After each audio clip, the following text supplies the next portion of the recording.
Thank you, Carl. Our speaker today, as you know, is Barbara Hoppe, president of Columbia Boone County League of Women Voters.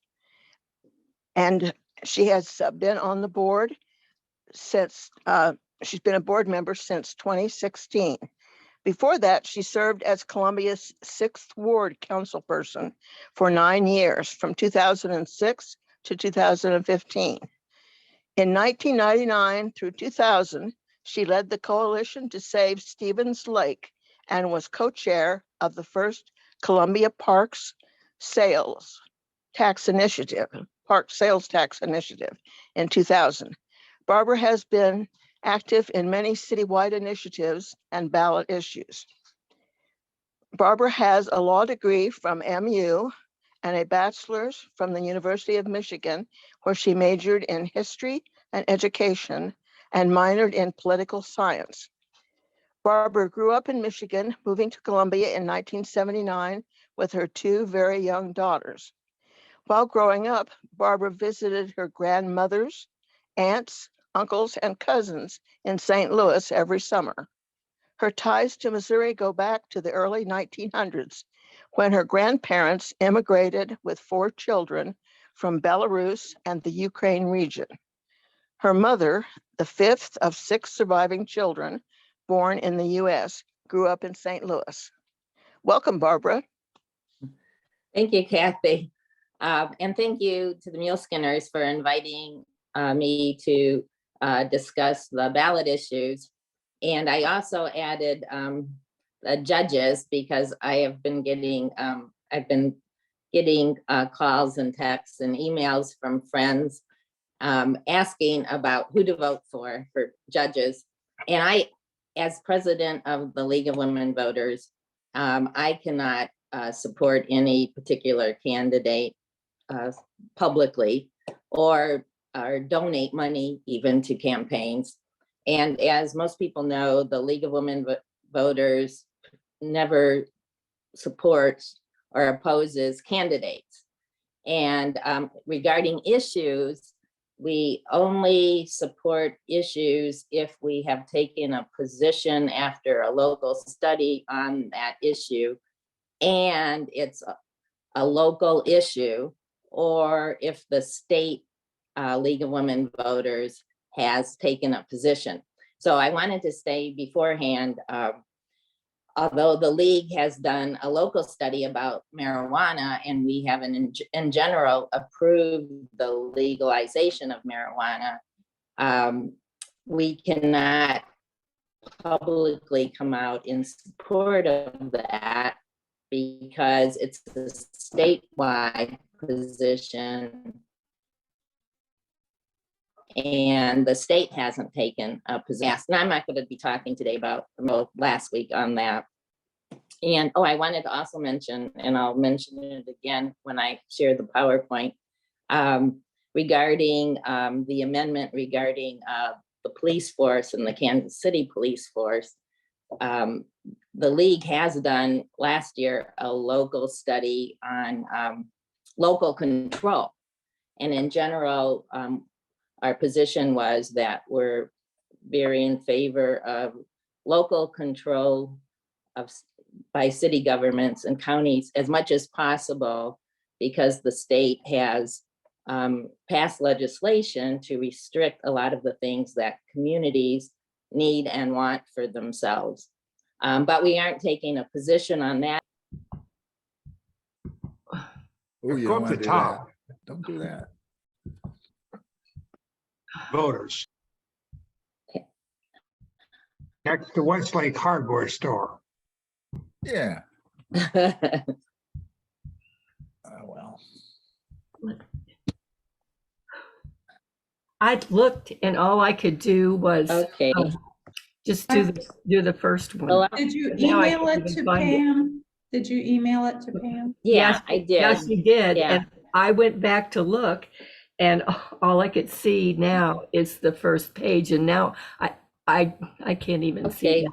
Well, I'll go ahead and just talk about it, and then maybe Pam can share the slide with everyone on on the chat or something if you're interested in seeing it, or I can share particular slides with you.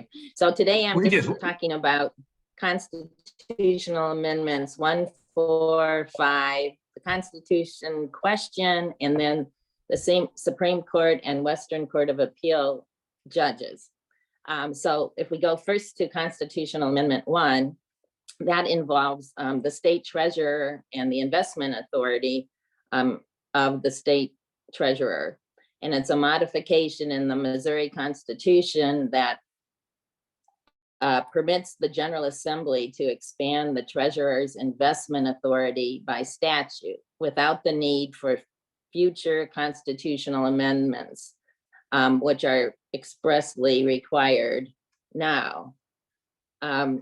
So basically, this will allow the state treasurer to invest in municipal securities that have the 5 highest long-term ratings or the highest short-term ratings issued by nationally recognized rating agencies and maturing and becoming payable not more than 5 years from the date of purchase. And then if you look at your ballot, they sort of summarize it and say, the second thing this does is allow the General Assembly to override the current constitutional restrictions of state investments by the state treasurer. And there was a lawsuit about this filed by the state treasurer, Scott Kirkpatrick, because he was opposed to the language of the ballot measure. He thought it wasn't clear and he wanted to use different language. And I have that language here. Hold on. Oh, he wanted it to say, allow the state treasurer to invest in other reasonable and prudent financial instructions and securities as authorized by the General Assembly. So he filed a lawsuit that was not successful, trying to change the ballot language, not the language in the actual amendment.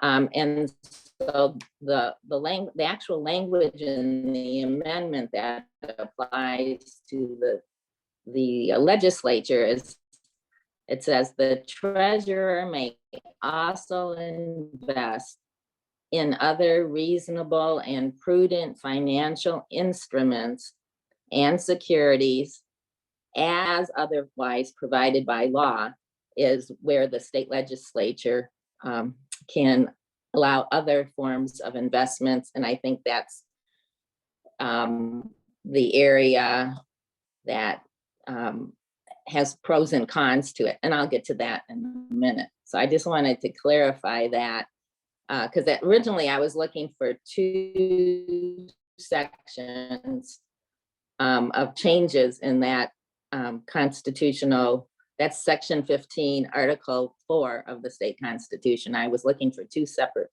changes, but it's all encompassed in 1 sentence change. So I don't know if that's more complicated. But so basically what some people are concerned about is it will also allow the General Assembly to override the current constitutional restrictions of state investments by the state treasurer. And then I had a slide, which I wish you could see, but it is a slide that shows in a pie chart the current state investments. I just thought it would be interesting for people to know what current amounts the state is investing. So I have this pie chart is for 2020, and the state treasurer invested 5.9 billion. Of that, 3.5 billion was invested in US government securities. 1.7 billion was invested in repurchase agreements, and 399.3 million was invested in commercial paper, and 366.7 million was invested in time deposit, and then a minor 5,130 invested in other investments. So, the the state treasurer's interest in expanding where he could invest money, state money, was because of the large amount of money that came into the state from the COVID funds. So just a little history on that. And this would allow then investments outside the current constitutional restrictions that are pretty strict. And just to let you know, the amendment was put on the ballot by the Missouri legislature with bipartisan support. The House voted 156-1 and the Senate voted 32-0. So the main argument for it is that it will allow greater flexibility for investment of state funds and allow for greater revenue. And they estimate, and this is on your ballot, that there will be an increase in state revenues of $2 million per year, allowing for other municipal security investments, and $34,000 per year more for local government. And I'm not sure if that's every local government or all local governments combined. I didn't get enough time to research that, but some increase in funds for local governments because the state would invest in municipal securities. So I thought maybe we could, that's sort of what I had for Amendment 1. If there was any chat questions or comments, we could deal with those and then go to the next one. I can go back to my Zoom here. Do we have any chat questions? I think we have a question from Mari, maybe. Yeah. I have a question, Barbara. Was the treasurer in favor of the part that gives the power to the legislature in the future? Do you know? Or I'm not, Yeah, I it find it sounds like surprising they would vote unanimously to give themselves Yes. power, but Yeah, well, because I have the specific from Ballotpedia is a really good source for a lot of information.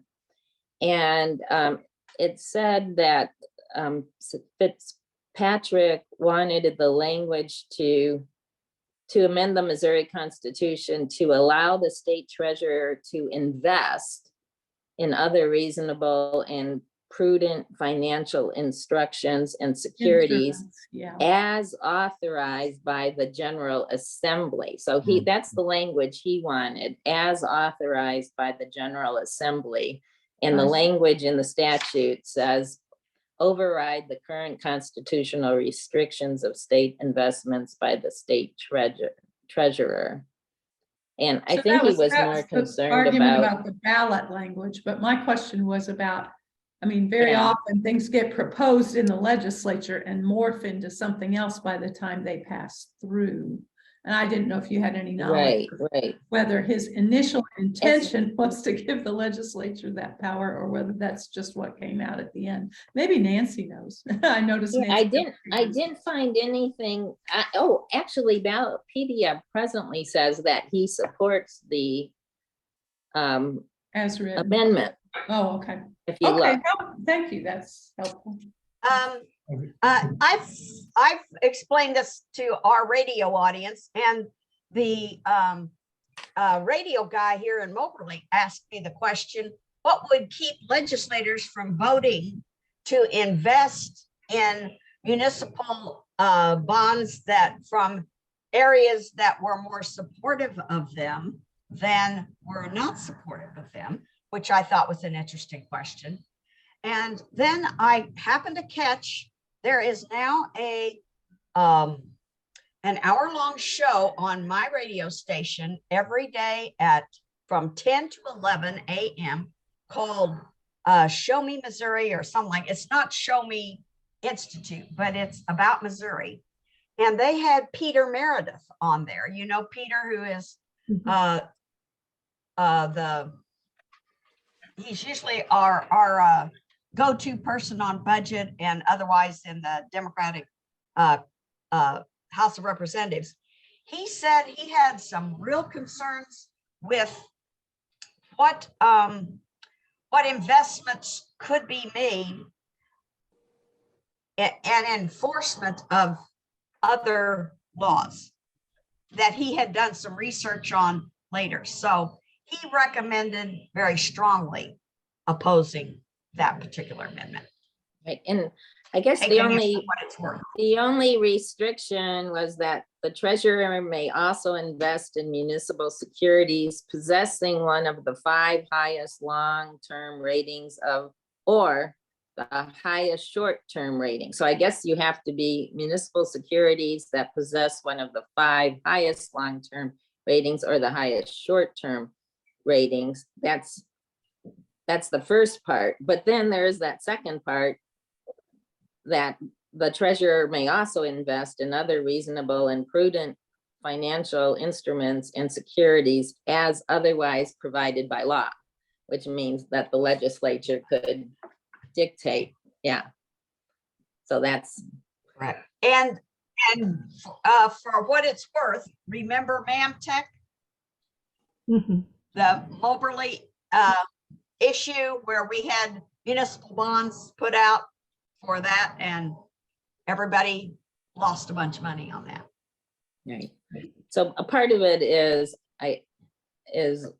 whether you want the the state treasurer to be more independent or less independent in doing those investments. So that's, so it might, people might have a different approach to voting if it was only on allowing for the municipal securities without the provision about the legislature having sort of an open-ended change. So good points. So let's see, is there anything else on that chat there, or else I'll go Pam has to, a- I see Pam has a question. and Oh, then okay. Kathy. I just wanted to make a comment. A group of us were in the presence of David Tyson Smith a couple of weeks ago, and he was in the legislature when this was being discussed. And he had some real hesitation when they put in that part about the legislature having some say over it. And my feeling is that it should be the state treasurer who decides. And the legislature always wants to get their fingers in things, and that just really bothers me, because the state treasurer is the one who should be the expert in this. And I think it started out to be in municipal bonds, and that's really good. But the chief of staff of the House Democrats said a lobbyist could go to someone in the legislature and promote some kind of investment, and then they would take it up and tell the treasurer what to do. So I'm sorry that they just, I really don't like the way. yeah, so that's one of the cons, was a concern about investment in areas, you know, that are promoted by lobbyists and not Right. necessarily good for the state, you know, Right. or are more partisan Yeah, versus bipartisan. So, David has something to say. yeah, I was going to comment that the state treasurer was urging it in part because he had all of this money from the federal government and the interest rates were very low. But the actions of the Federal Reserve are raising interest rates substantially, so that one would expect that the interest rates that the state is able to earn on the government securities will very likely increase here. right, right. A good financial point on that also. Thanks, David. I think Okay, Kath- so Kathy had also a have question. comment.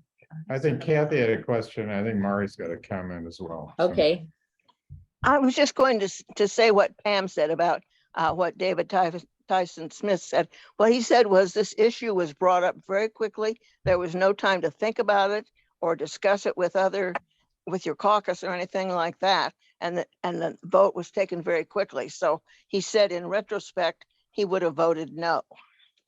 So that would, And Okay, I just wanted to comment that I just looked up the rating system for municipal bonds. And Moody's only has 4 categories that are would be considered good. And the 5th one is dicey. And then it goes down from there. So the fact that it includes, it has to have a top 5 rating means that they could be investing in some risky things. very narrow. Alright. Yeah, and I did want to mention that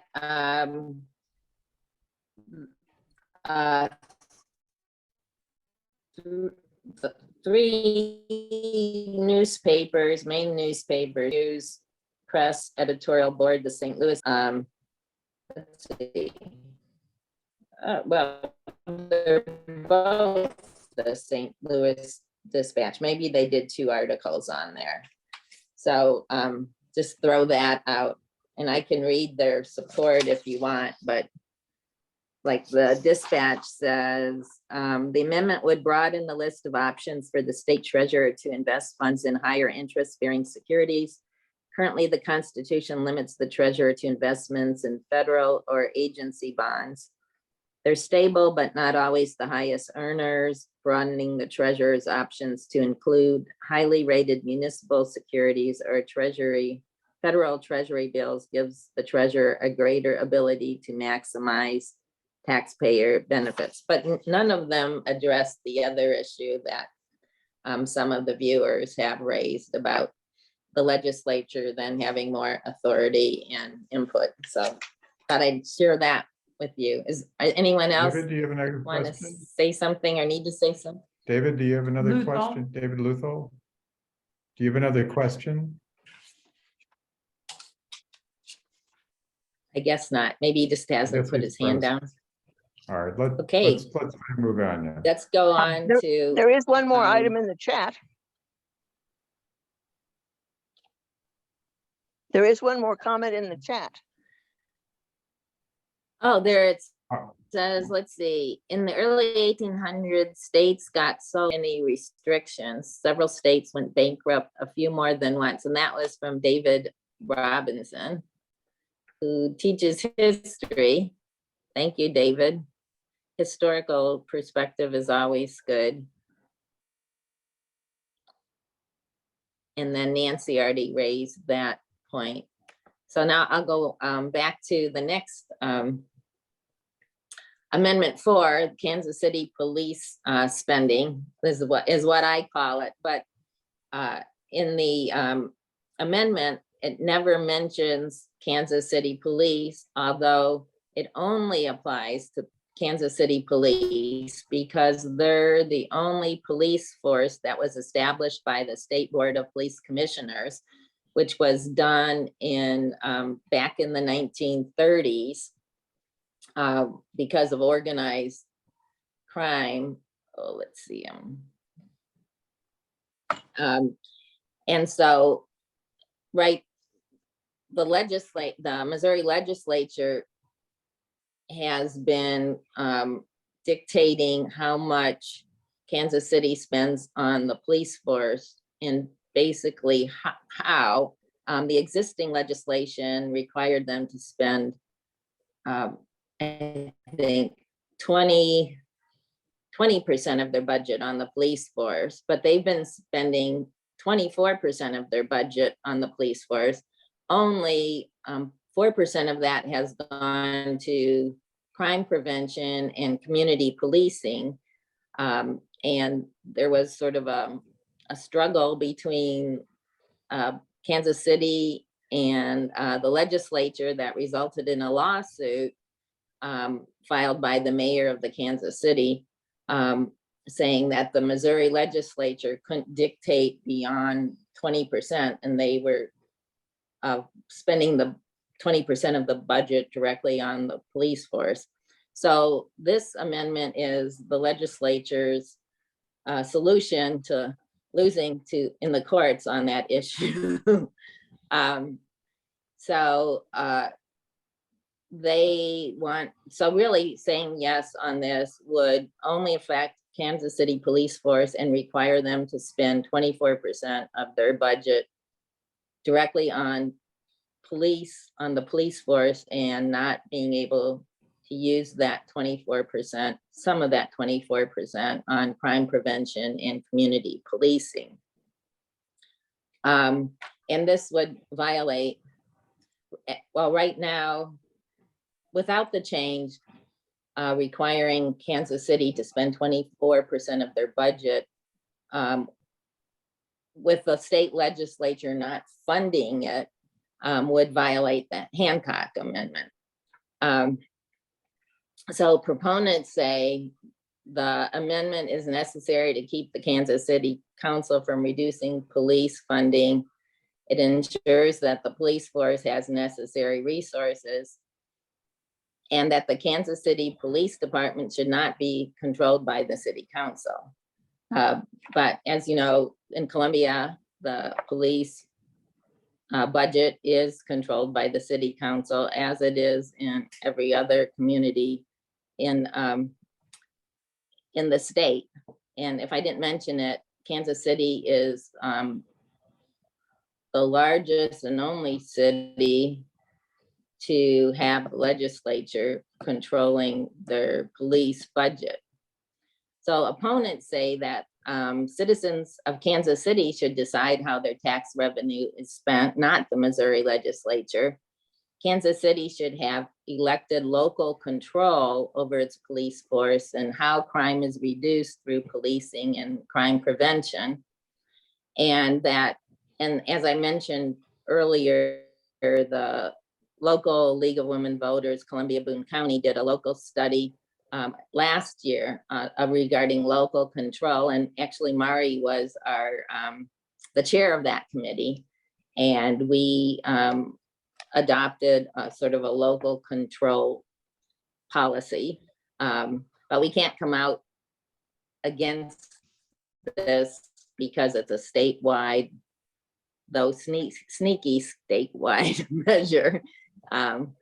So, and very not upfront in terms of the language. And then another negative that people point out is that if Kansas City needs to spend a larger amount on their police force with a limited amount of revenue, then it will necessarily impact other important city services which will have less revenue, like firefighters, roads, parks, mental health services, things like that. So those are all things to consider. I just don't know.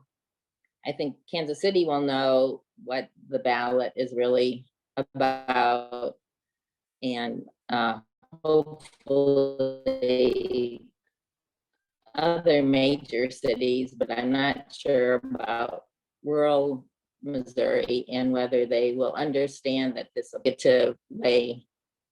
I think it's pretty obvious to me, but we can't take official position on that. Though I do vote independently and haven't voted yet, but well, on this. So let's see, before we go to the National Guard, does anyone have any comments or extra things they'd like to say or raise about that? Pam has her hand up. Yeah, I think I know they're going to make it very hard to get things on the ballot next year, but I think Kansas City should put something on the ballot so they can get out from under this and control their own police department.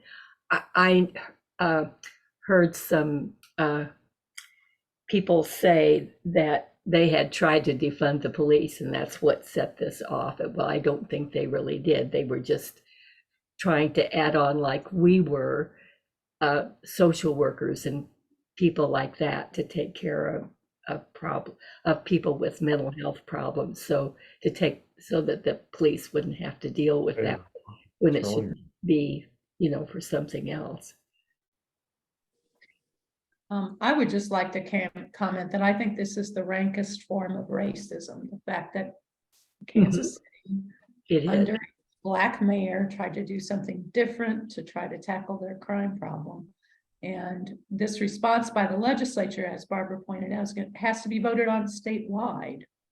And the fact that this is the only police department in the state that's controlled by the state legislature, it's just And- deplorable, I think. And if your principle is local control, then you ought to be an advocate for local control. Right, but they're not. They speak out of both Right, sides.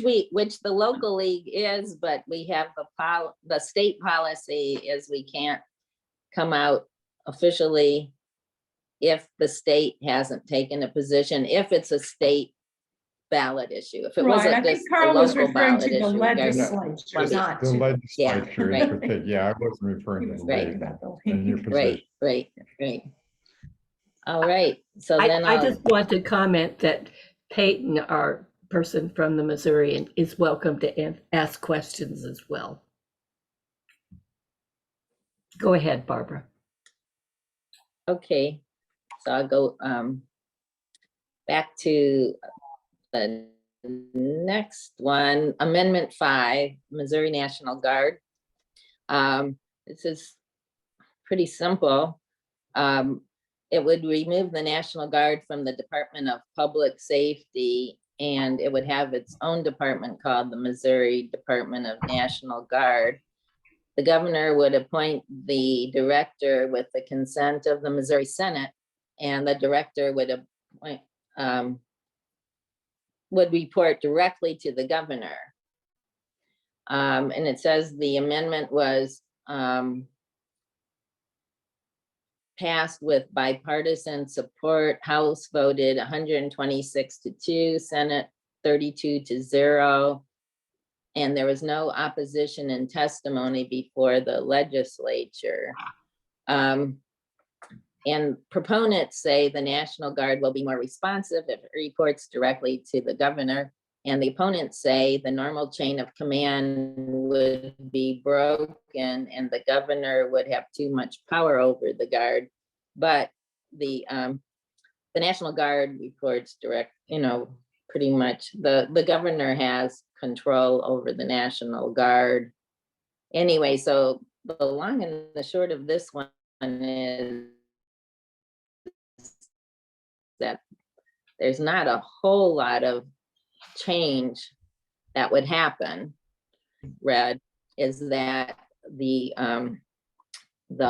director of the National Guard would then be on the governor's cabinet, executive cabinet, and then would have sort of a decision or voice in civilian things, which, people said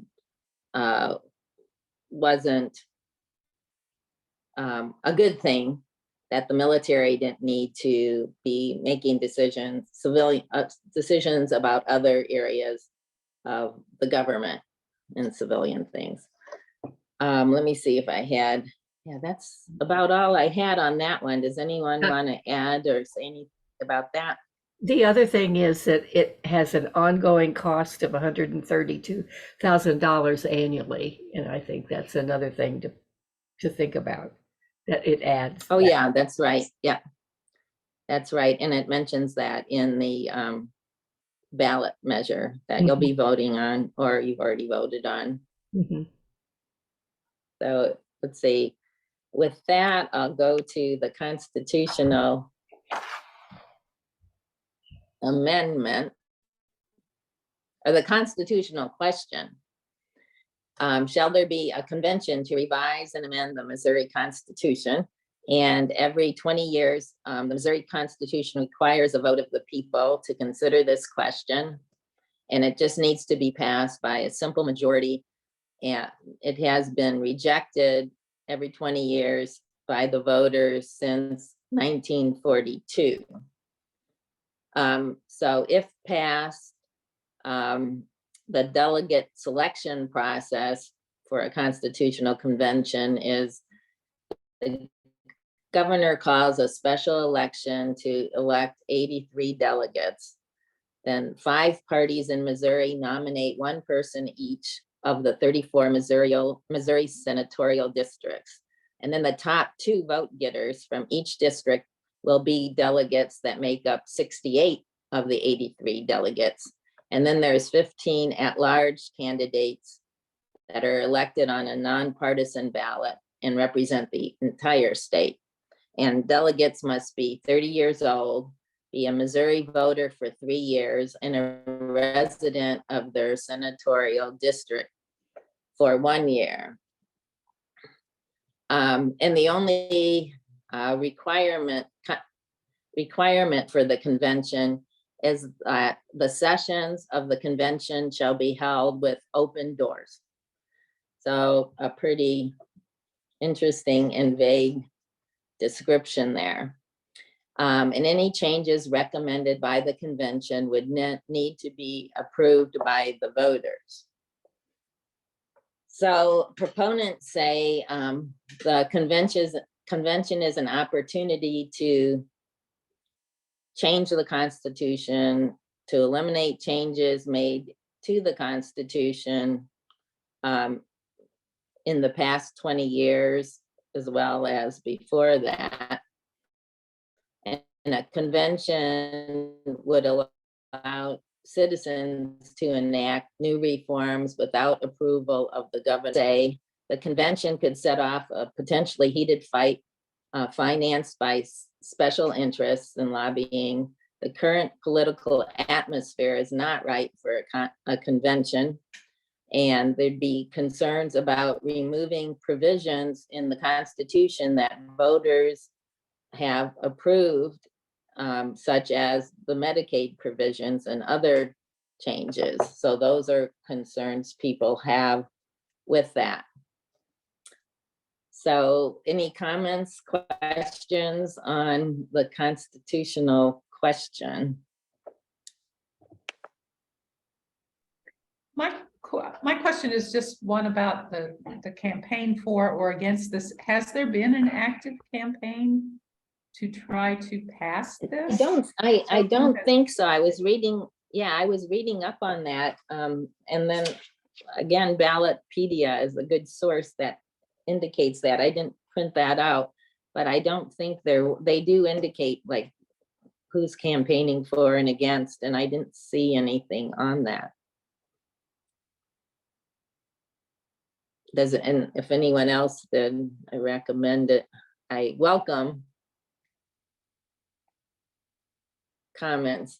Okay, so then yes, David. Well, I think the political climate is the strongest argument. I mean, the last couple of sessions have descended into such ridiculous chaos. I imagine the same powerful people, starting a convention now, it would just be, it could get world attention. Yeah, it could be a Pandora's box is what people who are concerned say. I would also point out that if for the delegates to be based on senatorial districts, the party distribution in the Missouri Senate now is incredibly lopsided. So. Yeah. So, okay. So then I'd like to go. Did you have a question? Yeah. Yes. My understanding is that the political parties nominate the candidates in the senatorial districts. Any recognized political party can nominate candidates. So I would assume that the pattern will be that the top 2 get elected. That'll be the Republican and the Democrat in each case. So there would be 34 Democrats and 34 Republicans, but the 15 nonpartisan delegates are elected at large by the state. So there would be a distinct possibility that one political party would organize behind 15 of the nonpartisan delegates and be able to carry the day. Yes, that's a good analysis of how they're selected and how it would turn out with the top 2 of the 5 being voted for and most likely Democrat and Republican, and then the 15 at large, most likely Republican. Thank you, David, for that additional insight. So then I'd like to go to the judges. And again, I added this because so many people have been asking me, I don't know anything about the Supreme Court and Western appellate judges, and who should I vote for? So this year and last year, because I'm president of the league, I can't tell people to vote this way or that way, or why I'm voting this way or that way in particular. But I thought it would be good just to share some things and resources with the group. And then, you know, Pam had said a few things earlier when we started. But the good thing about Missouri and the judicial system is the Missouri Plan. And it's also known as the Nonpartisan Court Plan. And it was established in 1940 and is a model for the nation. It was proposed and adopted to the state constitution by voters in 1940 and continues to be right for the people of Missouri. And as a bar member, there was a lot of education with the public and with Missouri lawyers about the Missouri Plan. And what it is, it's a merit selection system that works like this. A commission is composed of 3 lawyers chosen by the Missouri Bar, and then 3 citizens selected by the governor, and the Missouri Chief Justice nominates 3 candidates for each judicial vacancy. So that commission nominates 3 candidates for each judicial vacancy. Then the names are submitted to the governor, who chooses among them. And then there's a general election following the judge's first year of service. And the judge must then face a retention election. And if they're re-elected, they serve again. And if they're not, then the governor appoints someone until the next election. So I wanted to just sort of briefly go through the judges and some of the things. The Missouri Bar does sort of an evaluation of all the judges. And for all these judges, there's two judges for the Missouri Supreme Court, Zell Fisher and Robin Ransom. And then 4 judges to vote on for the Western District Court of Appeals. And I'll go through their names later. But the Missouri Bar gave all of them a rating that they substantially meet overall judicial performance standards. And then the lawyers get a chance to vote on each, or there's a survey of lawyers, of all the lawyers, or whoever wants to participate, to answer some questions about the judges. So as an example, running for or serving on the Western District Court of Appeals is, and I'm not sure I'm going to say his name right, Alak Ahuja. He's Indian. He was born in India. And he received from attorneys at 1 out of 5 ranking. He received 4.65 in being courteous towards attorneys. These are the things they ask. A 4.6 in treating parties equally, being fair and impartial toward each side of the case, 4.58, and allowing parties to present their arguments and answers, 4.57. So he got all 4s and to the higher 4s for the survey from the attorneys. What else do I want to tell you about him? He went to Yale. He's been on the courts, the system, not necessarily Western Districts, since 2000.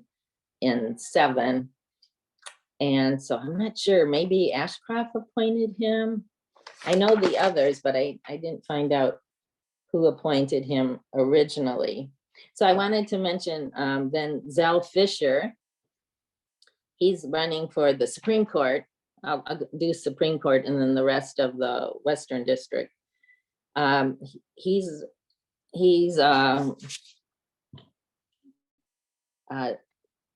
Republican. He didn't run as a Republican, but he is a Republican. He was appointed by Roy Blunt, and Roy Blunt appointed him because he's a strict constructionist.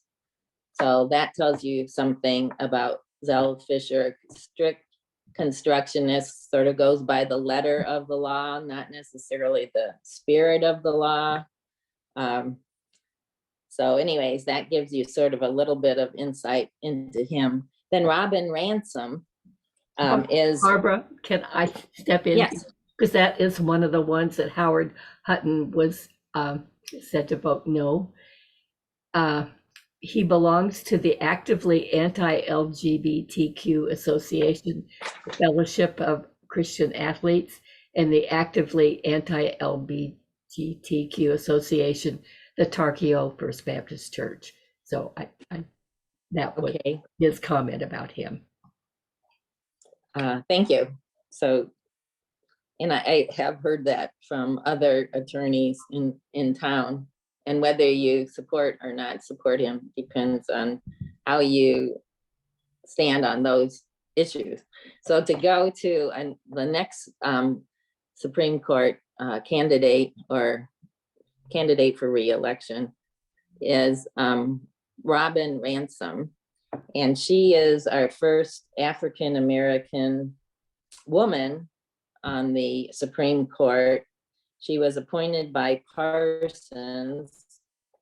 And I didn't look up her rating. I didn't have time to do that, but you can go to the Missouri Bar and look at the ratings for all those categories that I read for Balak Ahuja.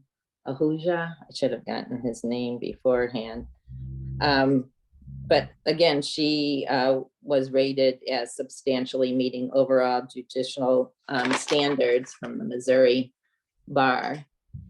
And then, I think Pam put on your information, yourmissouriJudges.org, so that you can get a lot of this information there. I wanted to mention then for the Western District Court of Appeals, there's Karen Mitchell. She was appointed by Jay Nixon. She's a resident of Columbia, and that's she meets judicial standards also.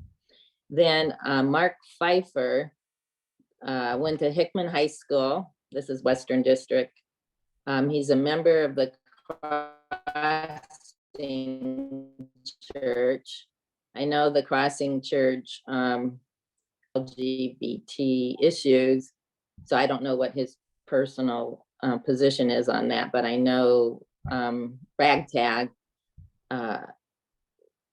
decided not to have them as sponsors because of their position on the LGBTQ issues. But he was appointed by Jay Nixon. I can read And then, the comment that Howard has about him. He says he belongs to the actively anti-LGBTQ and anti-woman association, MAGA Church, the Crossing, the Evangelical Presbyterian Church of Columbia, that doesn't allow women to have certain leadership and pastor roles. Howard says, I stay in constant political battle with the pastors of this church. They celebrate ignorance and practice lying for their cause. Go ahead. okay, and then the last judge for the Missouri Court of Appeals is Douglas Thompson. And he's from Maryville, Nottoway County, was appointed recently. Well, let's see, but he was a Republican candidate for circuit judge in 2014 up in Nottoway County. And that's the only information I have Well, on him. I have more. Okay. And he was appointed by Mike Parson to help criminalize abortion and forced pregnancy, no matter what. 47 states ban their judges from belonging to organizations that discriminate against certain groups of people.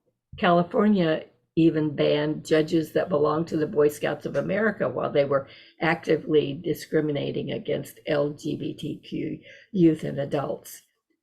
And it was doing this because of corrupt religions that were controlling them at the time.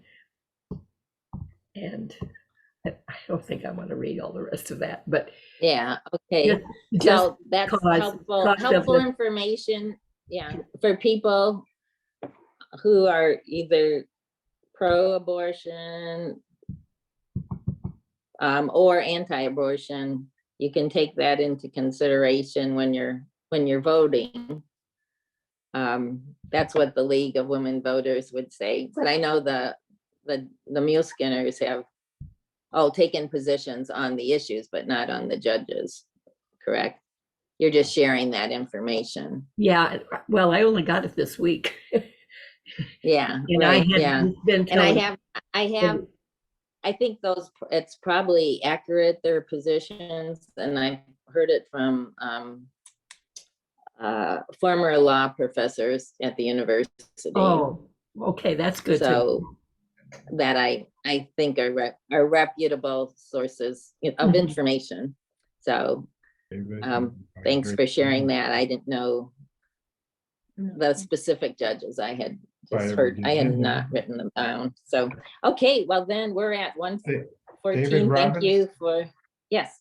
I think David Robinson has a question. Okay, David wants to say something. It's just a comment. I did go to the website of Fellowship of Christian Athletes. There are a lot of issues that they cover specifically on there, like opposition to the Protection of Marriage Amendment and other things where their anti-gay and anti-women views are clearly stated right on their website. So these are issues that will be before the courts. Mhm. Right. And I guess the big thing is to what extent you think judges separate their personal views and activities from their legal interpretations. Mhm. And usually there's a melding of the two. Yeah. It's very hard to separate your approach to the Constitution from your personal views. They sort of get melded together. Yeah, well, we're certainly seeing it in the Supreme It was Court. just a comment, I would say. Yeah. Yeah. Okay, well, thank you for inviting me, and hopefully that was helpful. It was helpful to me because I Yeah. had to research things a little bit more, and now I can share them with others. Barb, And just a hopefully couple- people who haven't voted can still watch it. Yes. Thank you, Barb. There's just a couple other quick questions we can Oh. take before we move on. One, Scott Orr has a question. Thank you, Barbara, for a very learned and provocative program, and I appreciate it. And there are a lot of issues about the constitutional amendments which haven't been publicized. All we can get is really helpful. I just interject one word because I have personal knowledge and friendship for what that's worth, so I am partisan. But Mark Pfeiffer is a Columbia boy who is friends of my kids, who is a lawyer and a highly scholastic rated lawyer, and was a partner in our law firm for a while. He was a partner with Link Knauer, Farrington Curtis in Springfield. Link was a graduate with me in law school, highly rated. His wife is Bunky Wright's daughter, and Mark has always been a Democrat, and I think whatever participation he has with the crossings is not unusual, because there are many, many people, all of us know, that go to that church for reasons other than whatever Presbyterian connections have, and shouldn't be held against him completely unless it's a one vote issue.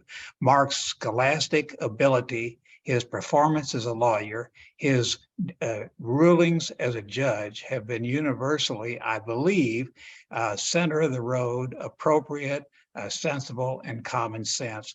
And I would respectfully urge you, before you take this one thing, to vote just reactively against Mark, that you consider or talk to other people about him and his total performance as a judge. Some of the churches who are very narrow may unduly influence him, but Jay Nixon wouldn't have appointed Mark unless he was a competent judge. He was also rumored to be a nominee for the Supreme Court at one time and got caught up in a political thing. But his competence as a judge, I think, is very high, and would urge that with all due respect. Thank you. Thank you, Scott. Yeah, That's thank good you to for, know. Thank you, Scott. yeah, thank you for sharing that. And you're correct that not everyone who attends a church believes all the things that that church espouses. So it's a good thing to be thoughtful about it. I'm sure you could just ask him to send him an email. I think So, Mari has thank one. you, Scott. I Yeah. have a comment. Just wanted to refer to something that Sarah Catlin put in the chat, and this goes back to what Barb told us at the very beginning. The consequences if a judge would be declined to continue to serve, the consequence would be that Governor Parson would then single-handedly, through the process that Barbara described, would appoint someone new. And that person would be on the ballot the next time around. So we have to keep that in perspective too. Yeah. That's all. All right, Right, and go ahead. yeah, Barb. what I was just thinking is whether the commission that recommends the judges to the governor would get involved in that process again.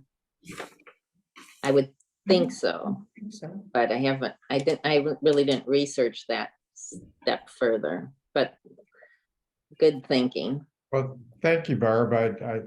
We probably have not Yeah. run out of questions, but with this group, We've but run out of but time. nonetheless, we run out of time. So we're going to have to move on, and appreciate your participation, and glad you could join us. And on behalf of the Muleskinners, thank you very much. You're welcome. Thank you. Thank you, Barbara. And now for